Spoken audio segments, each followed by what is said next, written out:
All right, everybody, welcome back to another AI in Ministry webinar. We are super excited that you guys are here.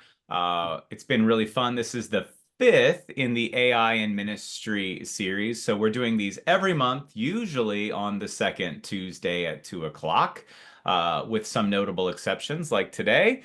Where schedules didn't work and we had to do something different. But each month, Tuesdays at 2, AI in Ministry. And today we're going to be talking about person-to-person collaboration, and I am super excited because two of my favorite people are joining us today for this webinar. So one of those favorite people will talk right now. You're going to give me the legal stuff, huh? Yeah, so just so you're aware, we are recording, so don't worry if you have to look away or whatever. You can always catch back up on this presentation. All of our recordings can be found at KingdomCreations.ai/webinars. And then we do respectfully ask that if you have a question, please, please, please do us a favor, put that in the Q&A panel instead of the chat. Why, you may ask? Because the QA panel is set up where we can actually queue questions up so that we're prepared once we hit the questions time. Otherwise, we have to scroll through the chats and try to find them all, and we might miss it. We might miss it, especially if you guys are a particularly chatty crowd, which we hope that you are. You guys may not be on screen, you may not have a microphone, but we want this to be interactive. We want to hear from you in the chat. So yeah, be sure to follow us at KingdomCreations.ai and on the /webinars page. You can always catch our recordings and sign up for the next Kingdom Creations webinars as they become available and get scheduled. All right, back to All you. right. So we want you guys to know right away. So normally we save this for the very end of the webinar, but today, because of what we're going to be doing and how we're going to be sharing, we thought we'd tell you right out of the gate. The tool we're going to be using, if you've never heard of it before, is Boodlebox. What makes Boodlebox totally awesome, I'm going to give you the short elevator pitch for it, is you get access to most of the leading generative AI models. So think Claude, ChatGPT, Flux, Ideogram, others, all in one tool, priced especially great for ministries. Just if you want to either scan this QR code or somebody is posting a link in the chat right now. If you want to quickly get signed up, you can use that code ACST free and you will get your first month free. The reason we're bringing it up at the beginning, all of our demos today are going to be inside of Boodlebox because, again, it just is a great tool for accessing multiple large language models, multiple tools in one context. And if you want to follow along on anything that we're doing and or save some of our chats so that you can use them later, you're going to want to do this early. All right, with all of our little preliminaries out of the way, let's dive right in. So if I haven't met you before, my name is Chris Cahias. I am excited to be here. So apparently my title is host and tour guide. I also lead innovation here at ACST. This is where you speak, Sean. Oh, okay. Thanks, Chris. Everyone, I'm Sean Old. As you can see there, I am a huge member of, and the president of the Chris Gaius fan club. But I also did start Boodle AI 9 years ago, so I co-founded it. Jokingly like to say we've been doing AI since before AI was cool 2 years ago. And just really excited to share what I've seen done in the AI world and answer any questions I can. And my name is Trace Jackson, and I thought I was the president of the Chris Cahias fan club, but I've been booted. I have the distinct privilege of working for and with Chris and the innovation team. Shout out to you, Patrick. And when I say work with, I really mean wrangle. I wrangle the projects. Sometimes I wrangle the people. I just help keep all of the project plates spinning and moving forward. We are also joined by Courtney. Thank you so much. Yes, I'm Courtney. I am your chat ninja for the session. I am just quietly lurking in the background. I help gather questions and I pass them to the hosts, and I just make sure no query goes unnoticed. So when I'm not in stealth mode here, I am in this particular series. I handle communications across ACST. It's a pleasure to be here. All right. All right, Sean, we're going to let you take it away. Like with Yeah, Trace, if you can start the video and I'll comment on it after it's done. Robotic money expert. Start a savings habit. Famous cabbage. Tech can make life simpler, but when it comes to savings habits, nothing's as simple as BMO. We'll help kickstart your savings with a cash bonus when you open a new checking account. Genius. You'll also get a high interest rate on your savings account and no monthly fees. Lovely skis. This year's top prize goes to BMO. I'm just in it for the saving. It's nice to be recognized. So I am not here to advertise for BMO today, but I did see that. One of the reasons I really like this is it really brings out the fact that AI is not going to solve all your problems, and AI is not for everything. And if you even saw, he had the little dunker there. That wasn't AI. That was just technology. Trace, if we can go to the next slide, please. Actually, Chris is driving. Oh, Chris, I'm sorry. I thought Trace was. All right. Because if Chris is driving, we may go off a cliff. So I was kind of. But Cassie Kasparov was the first chief decision scientist at Google. And a year ago, she said this. She says, a true hallmark of an AI-first organization is paradoxically being AI last. And what she means by that is organizations, leaders need to ask themselves, what am I trying to solve? Right? And as you look at what you're trying to solve, can that be solved through a better business process? Can that be solved from technology that you could buy on the market? Or is there an option to use AI? The two things that I get really frustrated with is when I see organizations kind of sticking their head in the sand with AI and hoping it's just going to pass them by and it's a fad. But at the other end of the spectrum, you have leaders who are running around with a hammer and everything is a nail. And they're trying to apply AI to everything. And that is a very bad strategy as well. So, Chris, next slide, please. So what makes AI powerful? What's valuable about it? As I mentioned, I founded Boodle, co-founded Boodle over 9 years ago. When I would try and sell AI, many times you could see people looking at me, picturing a steel head with red eyes coming at them, right? AI was very hard to sell to people because A, it was expensive. B, you had to train people on it. And C, you had to have some knowledge of AI. With the advent of generative AI, that has changed everything, right? Anybody on this call, whether their organization has bought generative AI or not, can log into ChatGPT, Claude, Gemini, or Boodlebox for free and start to get the power of generative AI, whether it's in the workplace or in their personal lives. And so generative AI has really changed things and allowed people to start what is mass adoption. And you saw that, well, you saw mass usage over the past 2 years. The reality is, and McKinsey did a report in Q1 of this year, that less than 40% of the workforce has truly adopted AI. No doubt, hundreds of millions of people logged into one of the platforms, created a haiku about their bowling team, and then did nothing else with it. They went back to their normal lives.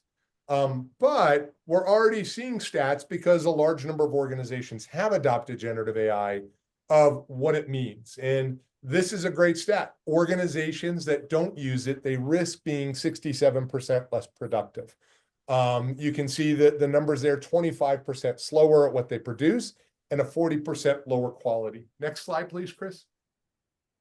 That study is in that first column there. It came out of an HBS MIT study. The next two studies I really enjoyed because they were both done by LinkedIn, but the middle one talked to workers. It didn't look at the management level or the executive level. It talked to frontline workers. The second one does look at the perspective from managers. And as you can see there, the ratings that individuals gave of what generative AI does for them in terms of making them feel like they've completed more, being able to manage an unmanageable workload, and just being able to move to more strategic work rather than mundane work, 90% approval ratings by people using it on a regular basis. It can be a little bit stunning in the last one there is managers saying that they are more likely to hire someone for a particular job if they have AI skills, even over someone who doesn't have AI skills that might be better at that job. Because their mindset is they can train that person for their job, but they might not necessarily know how to train someone to have AI skills. Next slide, please. All right. So as we get ready to launch into what we're going to call person to person or team usage of AI, I wanted to share quickly with you guys one of the things that we've been seeing as we are both training churches and ministries around the country is what I'm going to call the importance of having an AI buddy. Now, what do I mean by that? Well, exactly what it sounds like. Have a friend, especially if you're getting started in AI, it's super helpful to have a friend that you can basically call, the phone a friend thing from the game shows of the years back, to just have a chat. Like if you're struggling with something, there is nothing better than another human to help you look at that. And there's a bunch of reasons for that. I mean, obviously, we'll go right to the Bible since that's our starting point. Two are always better than one. But the other thing about it is it gives you different perspectives and use cases and ideas because all of us are approaching AI from a slightly different perspective. So, for instance, on this call today are really both of my AI buddies. So, Sean and I met actually before all of the generative AI stuff started blowing up, before really Boodlebox pivoted hard into generative AI. So, for a long time, and even to this day, we will jump on a call and go, hey, did you see? How would you? Even this weekend, we were creating something together that was the sum of us working together was better than I think what either of us would have done on our own. Now, AI played a big role in that. Likewise, Trace is my other AI buddy, and she. I'm just your stand-in when Sean's not available. Let's be real here. Wait a minute. Chris, you're working with other AI buddies? Yes, yes, yes. I'm Oh, sorry. he caught us. He caught us. Yeah, I might say I have both a Paul and a Timothy. Again, to quote the Bible, I've got the one that I look up to and the one that's looking up to me, which just means I'm the guy in the middle. I'm getting the best of both worlds. But it is great to have somebody on the team that you can engage with. Now, we know that's not always possible. We know from last time some of you are on your own. So don't worry. Sean's going to share something with you guys in just a minute. So today, as we dive into this, what I want to share Chris, is. Chris, Yeah, go can ahead. I add real quick? When you talked about this weekend, I appreciate you saying you look up to me, but this weekend you taught me how to do something new. And that's the beauty of having an AI buddy is you're each going to have different things that you focus on in your daily lives, and you're going to find new ways to use it. And that's what's been exciting. And this wasn't the first time Chris showed me something new, but it's just great when you've got someone else out there who's experiencing this in their own life. They'll bring new things to you, and that's in my mind the true value of having a good AI buddy. Very cool. So today we're going to focus on AI as part of the team. And please read the parentheses. I know some of you out there in a group this big, somebody's worried AI is coming for your job. I'll let Sean share his quote a little later about that. But what we want to say is it's part of the team, not a replacement for the team. So we're going to explore AI in a bunch of different roles. We're going to explore AI as a contributor, a researcher, an editor, and a synthesizer. And some of you will argue that synthesizer is not really real. It's probably just the editor again. But when we say synthesizer, we're going to say, hey, at the end of us I would say collaborating with AI in all those roles, the synthesizers, when it takes all this great stuff that both human and AI and research has done, brings it all together and helps us create some final output.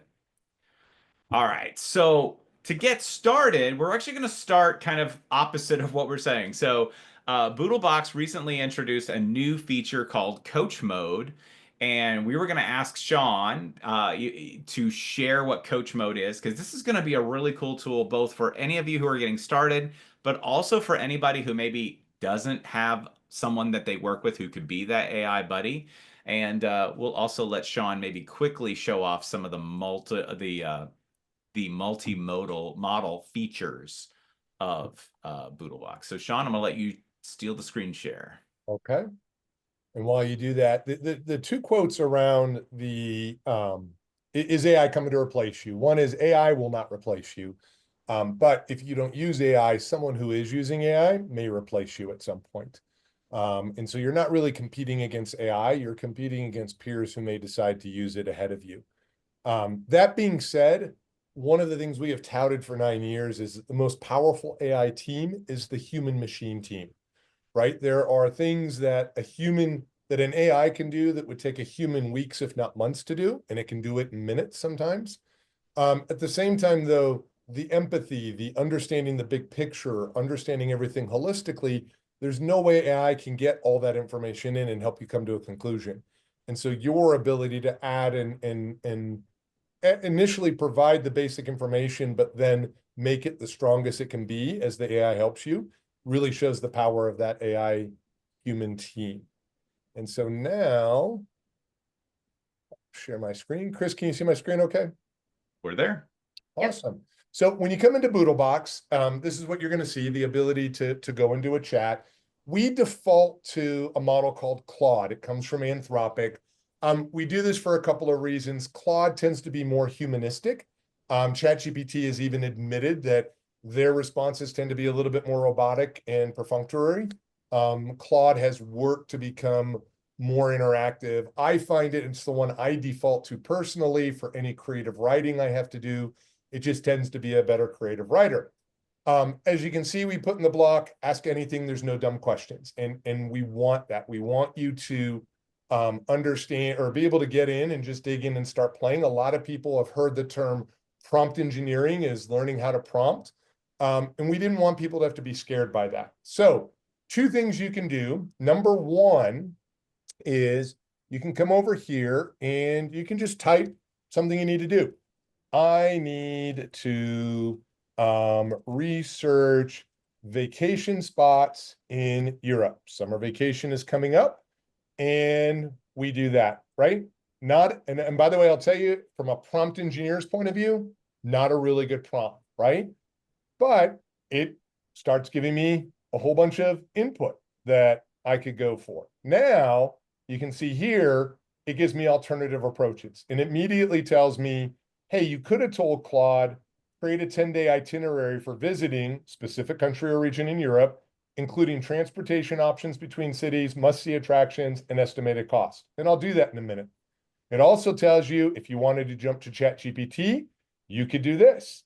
And then there's another model called Perplexity. Perplexity is unique in that it's trained on the web. And so while all these other models are trained on vast amounts of data, Perplexity is most up to date on what's on the web.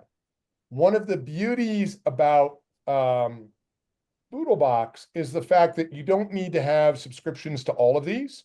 You can just access them here the same way you would if you were in the office and wanted to pull people into the conference room. And so all you have to do is go to your dropdown, find your model you want to do. Web research is Perplexity. So I can click on Perplexity. And now I put that in there. So what are the best European vacations for, let's call it June, with information about weather, crowds, and special events. And now I put it in there. And Perplexity will come back in about 10 seconds. One of the positives about Perplexity is that Perplexity is one of the few that will give you sources. And so now I come in and boom, I've got down here all of the sources if I wanted to go explore them on my own. But what Perplexity has done is what you would have spent a half hour on Google doing, Googling places in Europe, going through a bunch of links, seeing a bunch of advertisement, all that stuff that would have taken you 30 minutes. It just concised it down to a summary in 30 seconds for you, just making things easier. And as you can see here, we have actually started offering prompt tips on every single bot you use, not just Claude. And so you can see here, when you're asking for recommendations, it helps to specify what's important to you. Notice how your prompt included weather and that helped Perplexity focus on that. And so you can dive into generative AI without needing to know how to prompt engineer and learn it as you go, but still get the results you need for today and moving forward. And then real quick, I'll show you, as you can see, it offered us something for ChatGPT. And so I can go in here, I can come back to my models, I can go to ChatGPT and select the model I want. ChatGPT 4.1 is the best model. These just happen to be faster, but they are older models. So let's go get the best model available. and I put it in here. Compare and contrast these European destinations. Chris, I know you went to Italy recently, so let's do that. What else should we put in there, Chris? Germany. Germany, France. Give me one more. Greece. Greece. Ooh. Look at that, jinx. Greece in terms of budget requirements, cultural experiences, and family friendliness. And boom, now what you're going to see ChatGPT do is give that all to you. So it just takes what would have taken you hours potentially to do and does it all for you in just minutes and puts it into a nice chart for you and everything else. Oh, I So love And the I will go table. ahead and share. It is very accurate on the yes. Italy was extremely family friendly, so it was I can affirm that. All and Chris, right. you brought up a good point there. Some people may have heard the term hallucinations. These models, I equate them, they're getting better, but I equate them to your 5-year-old child, right? Your 5-year-old child does not lie to you because they're a nefarious individual. They lie to you because they want your parents to have a smile on their face, right? And these models want you to be happy. And so if they can't get you the answer, they will blatantly make stuff up. And so if something that's one of the benefits of having the multi-model ability is if I read something ChatGPT gives me and it doesn't look quite right, I will bring Perplexity in and ask it for sources about that information. And if Perplexity can't find me any sources, I know ChatGPT might have hallucinated. If Perplexity, though, gives me the sources, I've learned something new. And if anybody ever questions me, I have the sources to go back to. See, Chris, this is that's why we need an AI buddy. right. That's right. That's right. All right. So we're going to dive into it. We're going to do something. You guys, if you've been on the series a number of times, you've seen us do sermon repurposing before. Today, we're going to give it a little twist. We're going to do it as a team. We're also going to do something we've never done before, which is the blog article and some other things. But without further ado, we're going to get the link to this shared if you want to follow along in Boodlebox on your own, or if you're using your phone, QR code is right there. But what we're going to do really fast, we're going to quickly take the entire transcription from a weekend service. We're going to feed it into a Boodlebox environment. And then we're going to take turns simulating what a real staff might do. So maybe I'm going to start off as, or I'm sure I'm going to say, I'll start off as like the web guy. I'm going to take the entire sermon, create a better description for the website. Then Sean's going to pick it up and create a blog article. Then we're going to keep going through some other things, culminating in doing some discussion questions. And finally, we'll maybe have some fun with a little social media thing if we've got time. But we're going to just go ahead and dive right in. So I am going to switch gears here. So we're going to jump into our demo. And again, if you decide you want to follow along, feel free to jump in. And you can see Sean has already shared, he's already commented inside of this thread. So Sean, why don't you tell the good people how you did that? Because I'm sure somebody out there is going, what is the secret trick? Yep. All you need to do if you want to talk without the bots being included is type a / and then type whatever you want to comment to someone else. And that takes the bot out of the conversation and allows you to talk back and forth about what you want to do or what next steps you might want to take. Very cool. All right, so I'm going to go ahead and just paste the entire text, about 9,000 words of a sermon in from last weekend. So here we go. Boom. I'm dropping in the entire text. Now, some of you are already going, how did you do that? Well, the answer to that question is I took the audio file and I ran it through Whisper, which is a model from OpenAI. And it's because I have a crazy beefy computer that can do it, but there's also some services in the cloud that will do it as well. So I prompted nothing. I literally just loaded the entire sermon in here, and you're going to see right away, Claude immediately begins to try to understand what is going on. So in a very fun way, it's given us a central theme. It's pulled out the key points. So I didn't ask it to do anything, but it kind of, I'll say in training wheels mode, already said, well, he didn't tell me what he wanted, so I'm going to assume that that I know what he wanted. So, from here, I'll go ahead and do so I'm the web guy. I uploaded the sermon to the website, the actual video and audio. Maybe I got the transcription. So the first thing I'm going to do is, create we'll call it a 100 word or less description of this sermon for the website. Okay. And some of you are going to laugh. I don't know if you saw the Sam Altman thing, but saying please and thank you to AI is costing millions and millions of dollars I'm kidding. Well, he said it was, but it's still a very human thing to do. Now, personally, I'm going to continue saying please and thank you. Because if anything ever goes wrong, if the big if, which I don't believe it will, but in a hilarious, way of saying it, I want the AI to know I was very polite. I'm not demanding. I want to be very polite. But here you go. This is one of the greatest uses that I'll just say right out of the gate for pastors, for ministries with AI. Make those web descriptions better. I don't know about you guys. My pastors, I picked on all of them when I did their very first AI training, made fun of them. Their sermons are great. Their web descriptions, not so much. So in this sermon, Pastor Chris explores how, and Pastor Chris is wrong. It's assuming it's Pastor Chris because it's me, but there's one of those fun little AI hallucinations. So this is actually one of those great moments where we can go ahead and say, not Pastor Chris. The pastor was Kevin. Okay. So it should catch that and go ahead and correct itself.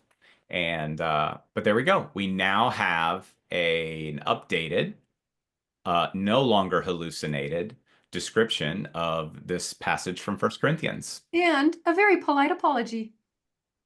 Yes, yes, that is my favorite part of working with generative AI. Claude is very polite. ChatGPT tends to go, "Oh, look, you're right."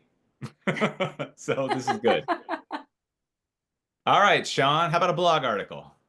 Sure. So if I wanted to put a blog article in here, all I have to do is ask it. Oh, you can't see what I'm typing, so I'll just put it in. There we go. All right, so what you guys are seeing, go ahead, Sean. Oh yeah, what I did was I just put in a request to create a blog article, but I gave it some guidelines, right? I shared with it, hey, I want to begin with an engaging introduction. I want to include 3 to 4 main sections with clear subheadings. I want to add thoughtful applications that the readers can implement. So I'm giving it some ideas, and what you're seeing here is my need to no longer sit and stare at a white page, but the ability to have the AI generate something with some clear guidance that is a first draft. So be very clear, what AI generates is not meant to be a cut and paste, but it is meant to take away that need to sit and look at a white page for a long time and then spend hours working through it and get your first draft right away, and then use your time to make it even stronger and better. And Sean, because I know we've got some people who are, it's AI is still new to them. Why did you put all of these 8 elements in? Again, it's the human machine team. I know what I want. I don't want AI to write an article for me because I'm too lazy to write an article, but I know what ideas I have and what I want to structure. And so now I can give it to AI and have it start generating ideas for me. And now I can take that and take what's appropriate, but then add my expertise, my own intuition to it, and make it a stronger article. Awesome. So let's assume again we're in a staff scenario. So Sean has gone ahead and created the blog article, but let's say I want to have some questions to go along with it. So I could very easily come in right behind Sean and go, take this blog article and add 3 to 5 questions that will quiz the reader's comprehension of the material covered. And you don't have to do this. You could actually be really creative in your questioning. You could actually, okay, we're having another fun moment here. This doesn't appear to be giving us questions. That's always fun. Uh, okay, here we go. No. There we There we go. There's are. your reflection question. Okay. So it's actually taking the entire blog article, redoing it, and adding our reflection questions to the very end of it. So here we go. We've got our reflecting questions at the end. And again, this is that idea of now we've got two people who have collaborated on this sermon. Sean creating the blog. I'm coming back and adding some reflection questions. And then Trace, what are you going to do? What's your job at the church? Well, I serve with the youth. So I want to know how we can take this sermon content as well as maybe the blog article and generate some discussion questions for like middle school and high school age. So you can see I've asked the question, but I'm also asking maybe to give me some real life examples that would be relevant to that age group. Well, it looks like somebody's jumped in Oh. to ask some questions as well. Nice job, Kristen. Kristen's throwing hers in there too, right in the Yeah. middle. All right, So if we very scroll up, good. we can see that it did give me actually some pretty good questions just walking through here. I like number 2 because I do actually have some shy kids in my group. So that will probably really resonate with them. And kind of like what Chris was alluding to earlier when it said Pastor Chris versus Pastor Kevin, sometimes it gets things wrong. And so I would just recommend always double checking before you put this stuff in front of your actual audience. But this is really great. This will help me working with the youth. But then I actually work with the littles as well too. So Chris, I don't know, do we want to hit the next slide? We absolutely can. And so we spent some time putting together this awesome app called Color Creation that will use AI to generate coloring pages specifically for kids.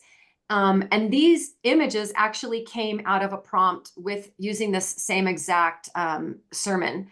So, so you guys can sign up for that, capture that QR code. We'll also get you a link to that here in the chat. But that's another fun way to use AI to, again, work together as a team to get tools and resources into the hands of your congregation. All right, next up, we're going to flip the script. We'll get out of sermon mode, and we're going to do something that we've never actually been able to demo for anybody before. We want to show you guys how we can take generative AI. Again, we're going to be doing this a little bit as a team here, and we're going to use human-created text from the past to create new text now in the future. So, every good church has got a barbecue team, and if they don't, they still eat barbecue. So we're going to dive right into using like a men's barbecue night as an example. And I'm going to go ahead and admit some of the examples I'm going to show you are not that great. So once again, here we go. We're in Boodlebox. And this is Courtney, where having AI and your AI buddies come in real handy, because for me, like I know that men show up at a barbecue and they want to see meat on that grill, and I'm a vegetarian. So I'm going to lean way into my AI buddies and AI to help. I just need all the help I can get. All right, so I'm going to paste a bunch of previous barbecue nights. So the first two you're going to notice there was not a lot of creativity thrown into that. I believe it was a literal copy and paste from one event to the next event. It got a little better. At some point, somebody decided to throw some sizzling steak or barbecue pork with all the fixings in here. But so we've got 1, 2, 3, 4, 5 historical items that I'm just going to go ahead and load. And again, I'm not really thinking heavily, no prompt. I went ahead and just dropped this in. And again, Claude, with the training wheels on, with it's going ahead and basically coming up with something that it wants to say. So from there, like Sean, how would we use these to create a new description.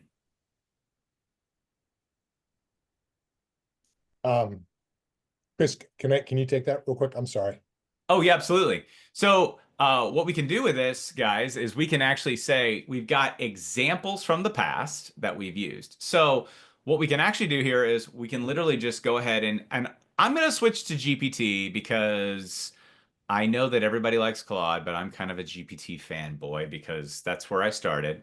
So I'm going to switch over. And oh, by the way, little cheater for you. If you don't want to do all that mouse clicking, you can just press the at symbol, and it lets you access a lot of the models as well. So what I'm going to do here is I'm going to say, use the provided examples of a men's barbecue and create a new description for a men's barbecue night featuring pulled pork, and we'll be specific, ribeye steaks.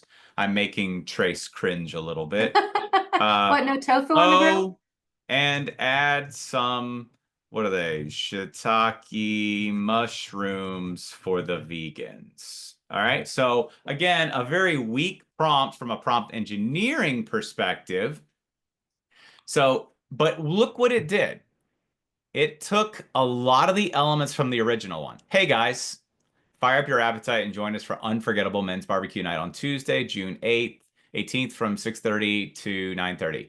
This is great. And the reason that this is great, if you've worked with AI for any length of time, or if you've gotten some emails that you absolutely knew were AI generated, to whom it may concern, or I hope this finds you well. But look what we did by dropping in a bunch of context. We gave it a style in which humans are used to writing for the church instead of it just creating everything from scratch.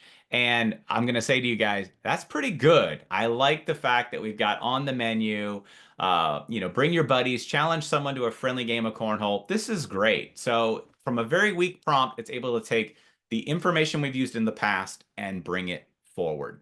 Chris, one quick addition that you can do if you're ever concerned that you're going to have a weak prompt, or if you put a weak prompt in and you don't get a desirous result, something I will often do is ask the AI what's a good prompt.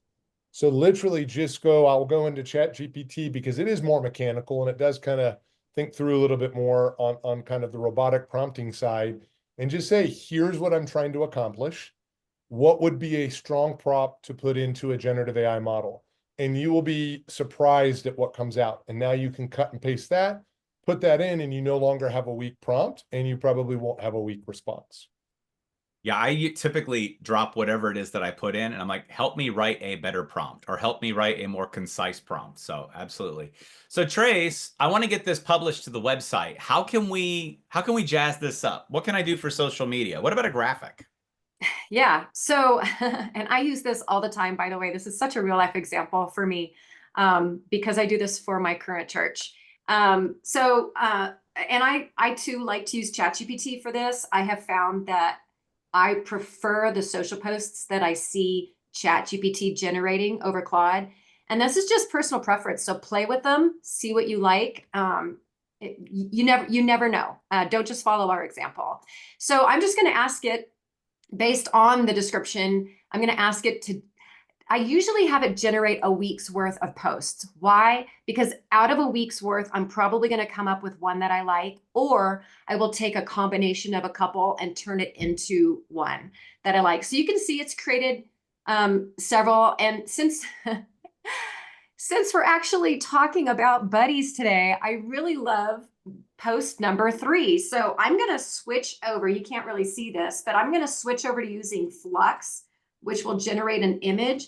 And I'm going to ask it to create a graphic for day number 3 and just see what it comes up with.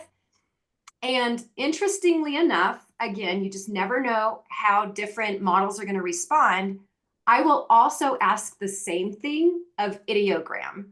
So a lot of times I'll kind of pit them against each other and see what they come up with. So here we're waiting on both of them to generate right now, but let's just see what they come up with. While we're waiting, oh, barbecue and better tag a friends. That's awesome. Thank you, Flex. Let's see what else it comes up with.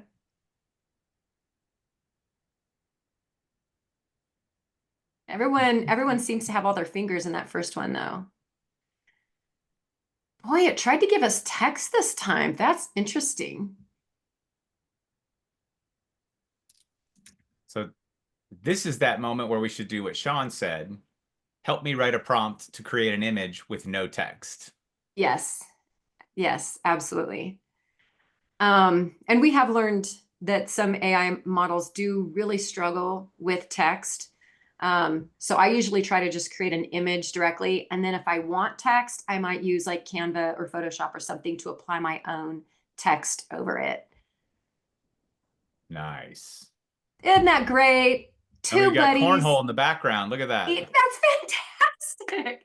I like how there's still string lights in the background. So probably maybe the women's ministry might have been in charge of decorations. But I was getting ready to say, you know that no man took the time to set up string lights for a for a men's event. All and there's a right. lot of fingers around that cup, but you never know what you're going to get with AI. 1, 2, 3, 4, 5, 6. Yeah, yeah. So those are the fun things with ideogram. But again, you're not zero-shotting this or one-shotting it. You may have to try a couple times to get an image that really works for you. But what I loved about this is I didn't have to come up with the initial content. So Chris was able to put the description out there, all that kind of stuff, and all I had to do when it was my turn was just say, "Hey, give me a graphic." So. All right, again, we're gonna have a little bit of fun as AI buddies here for a minute. We want to show you how AI can do so much more than just work. We've got some recipes, math, images, little translation fun happening. Again, we'll share this link with you, or you can use the QR code to dive in. But I'm gonna go ahead and go first. So we're gonna all play in this AI is not just for work section. I've been on kind of a modified diet. I've been using, believe it or not, I use ChatGPT quite a bit to ask even just for straight recipes. But what I wanted to try today was something a little bit different. I wanted to go ahead and this is truly a picture from my fridge as of about 30 minutes ago. I'm just going to I just walked in, I took a picture of my refrigerator, just straight up, there's the fridge. Again, I'm going to be the ChatGPT guy because it's how I like to roll. I am going to use 4.0 because I know that it's going to read my image. And I'm just going to say, you know, what can I cook for dinner? And it's going to analyze this image and it's going to make some suggestions based on what it sees in there of what I can make for dinner. Or it should. There we go. All right, so cool. It took a look. So use the greens, the eggs, leftover proteins, and spreads to create a hearty salad. That's nice. Pasta dish. Veggies, sauces. Awesome. Use the greens and leftover vegetables to make a stir fry. We've got breakfast for dinner, and then we've also got wraps and sandwiches. I could also ask it to, okay, let's go ahead and just ask it, give me a recipe for number 1. Let's just go ahead and say that. So let's see what it gives us from this. It's going to be able to give us a quick recipe, and then I could be off to the races working on this.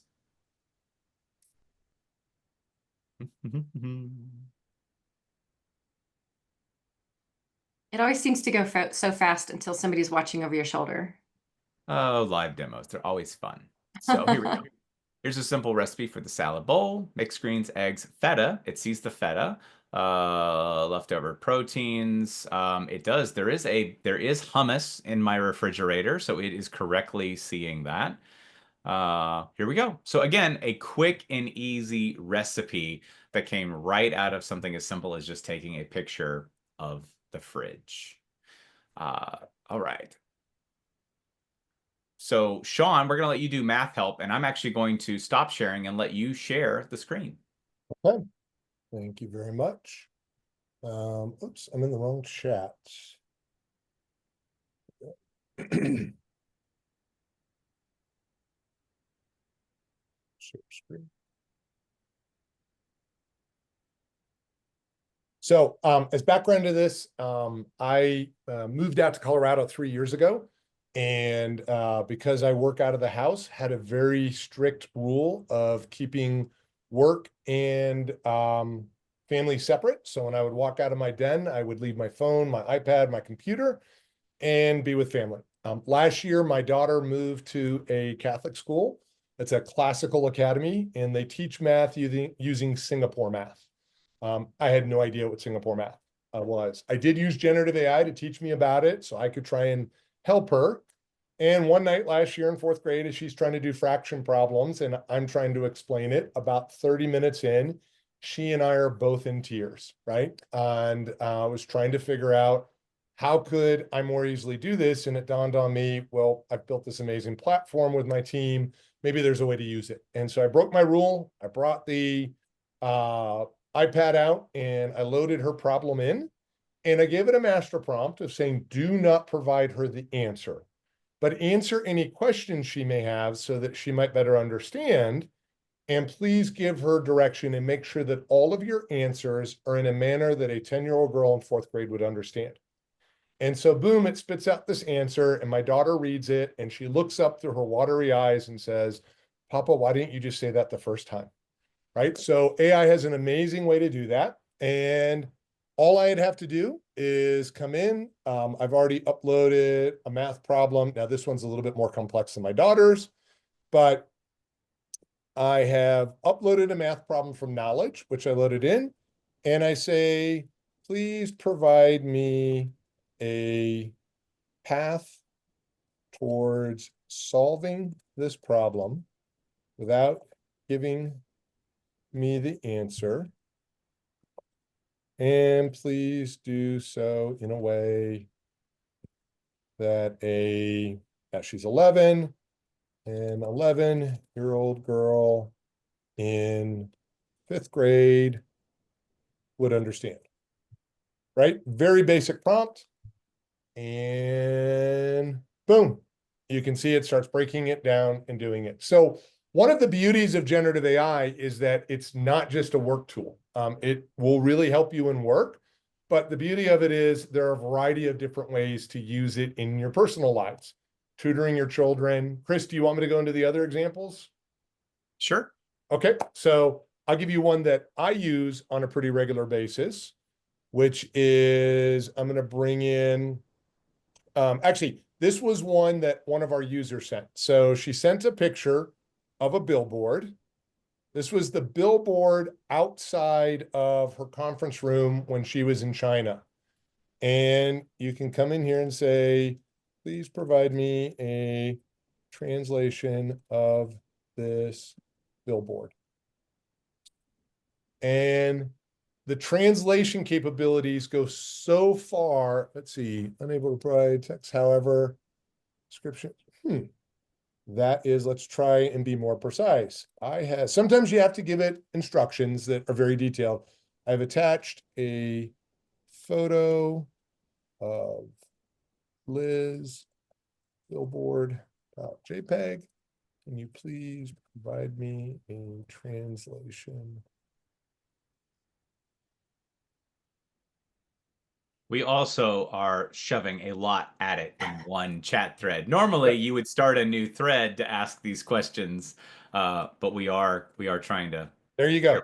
So if it doesn't work at first, just give it a little bit more. This is an urban forest concept. There are the rental details, and it gives you information on what it is. But an ability, if we were actually doing our European vacation that we looked at the outset, and you're traveling through Italy, and you have a sign that you don't know, you can take a picture and have it translate. And the only time you have to get worried is if the translation comes back as photography prohibited by law. Otherwise, you're on your path to being able to read menus easier or get places a heck of a lot faster. And then for those of you who might be inclined to enjoy a bottle of wine every now and then, I can put in a picture of a bottle of wine.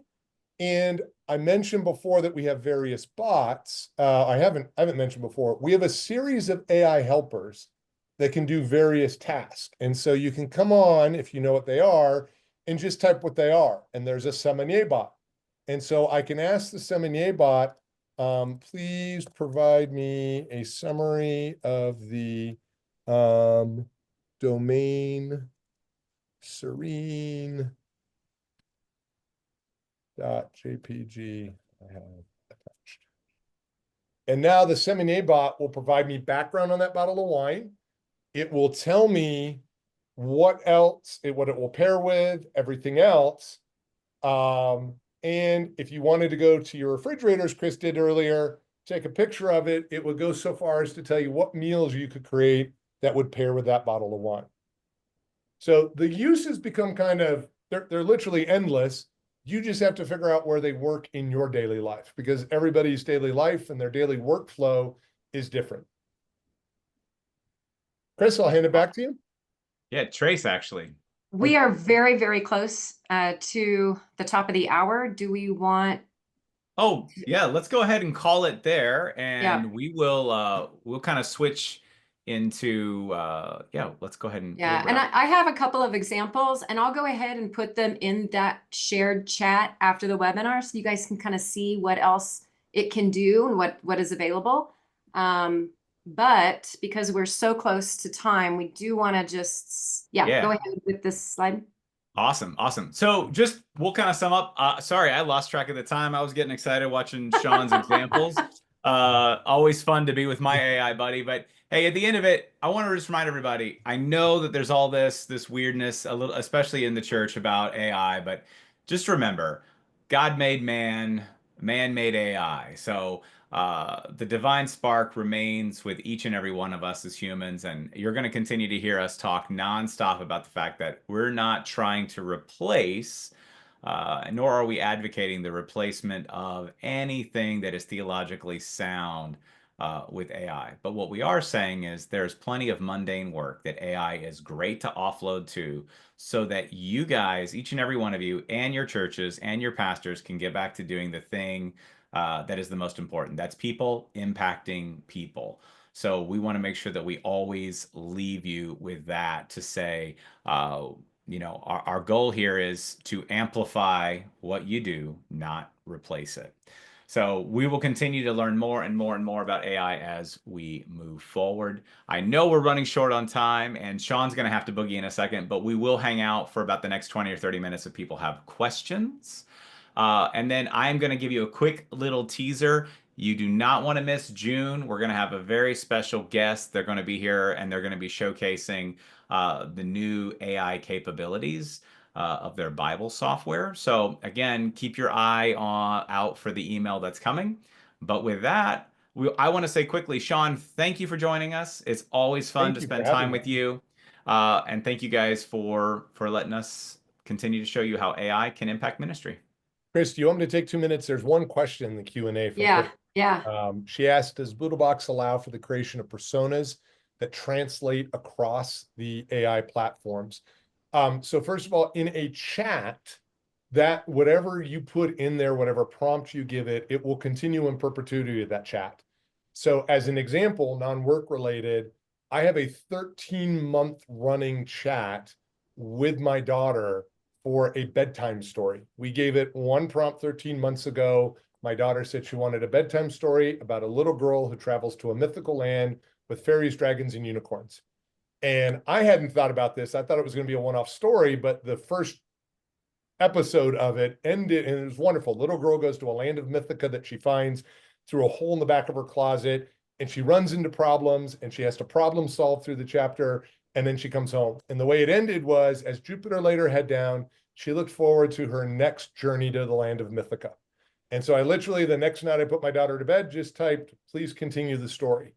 And that's all I've done for the past 13 months. And it keeps a running log, and it remembers everything, because the way we do our chats, we save them into a vector database. So it has a continuous and persistent memory. You can do the same thing in anything that you're doing work related. I've used it to make my LinkedIn post consistent. So I've had it study my LinkedIn post, what's good, what's bad, and then make sure that as I continue LinkedIn posts, it's using that information from before. Once you go to a new chat though, you have a whole new persona starting all over again. What you could do though, is if you needed a persona, is you could create a custom bot within Boodlebox.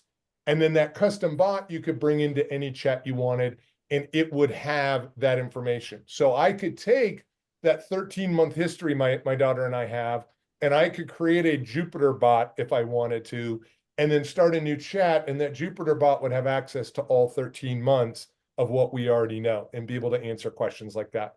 So that's how you would carry it beyond a chat if you needed to. I hope that answers your question, Kristen.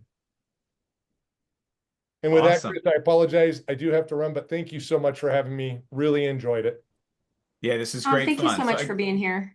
Thanks, Trace. Again, we want to say thank you, Sean. Thank you, Trace. Thank you, Courtney. And with that, we're going to call this one a wrap. But hang out if you want to ask questions or if you want us to try something that you've been trying together. Until next time. And if you missed it at the beginning, I just reposted a link for you guys to get Boodlebox. Make sure that you use the promo code that's also in there, ACST free, so that you can get your first month free on us. Awesome. All right. Should we Kill kill that the recording? recording. Now we can have some fun. So is